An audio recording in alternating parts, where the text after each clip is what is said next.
2024 में लोकसभा चुनाव है, इसको लेकर तमाम जो सियासी उठापटक है वो शुरू हो गई है। हमने हिमाचल क्राइसिस देखा, लेकिन अब ये क्राइसिस हरियाणा में आ गया है।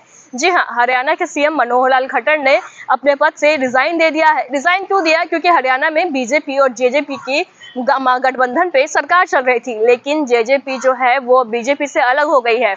जब सीट शेयरिंग की बात हुई तो दुष्यंत चौटाला जो जेजेपी के अध्यक्ष हैं, उन्होंने 2 सीटों की मांग की। हालांकि बीजेपी ने इसको जो है अपनी सहमति नहीं दी। इसके बाद दोनों पार्टियों के बीच जो है वो खटपट शुरू हुई और दोनों अपना अपना पाला बदल लिए, दोनों अलग हो गए। इसके बाद जो है हरियाणा के नए सीएम नयाज सैनी को बना दिया गया है।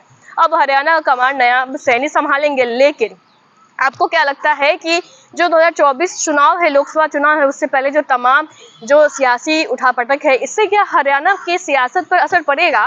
खैर, ये अपनी राय हमें कमेंट करके जरूर बताएं। लेकिन इसके बाद की अब बात करते हैं तो एक विधायक दल की बैठक बुलाई गई थी चंडीगढ़ में, जिसमें तमाम हरियाणा के बीजेपी के विधायक पहुंचे थे। मीटिंग चल रही थी। इस बीच अनिल विज जो है वो गुस्सा होकर मीटिंग से वॉकआउट कर गए और उन्होंने साथ ही साथ सरकारी गाड़ी से वहां से निकलने का फैसला नहीं लिया। उन्होंने प्राइवेट कार से वहां पर उस जगह को छोड़ने का फैसला लिया और जिसके बाद अनिल विज जो है उस मीटिंग से वॉकआउट कर गए और साफ साफ मीडिया से बातचीत करने से अपने आप को बचाते नजर आए। अगर बात करें ओवरऑल सिनेरियो की, जेजेपी और बीजेपी के बीच की खटपट की, तो ओवरऑल ये जो खटपट हुई है वो सीट शेयरिंग को लेके हुई है। बीजेपी ने 2 सीटों पर दुष्यंत चौटाला को देने से मना कर दिया। इसके बाद दोनों में अनबन हुई और दोनों जो है वो अपनी अपनी जो राहें है वो अलग कर लिए।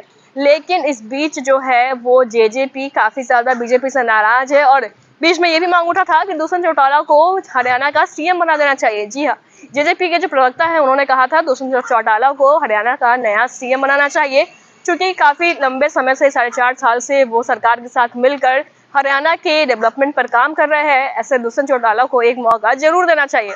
खैर, आपको क्या लगता है कि ये जो हरियाणा सरकार का नया कमान नयाज सैनी को दिया गया है, क्या वो इसे संभालने में जो है वो खड़े हो पाएंगे या फिर एक बार फिर से हरियाणा क्राइसिस देखने को मिलेगा? हरियाणा में पॉलिटिकल क्राइसिस जो है इस वक्त चर्चा का मुद्दा बना हुआ है। खैर, अपनी राय कमेंट करके हमें जरूर बताएं। धन्यवाद।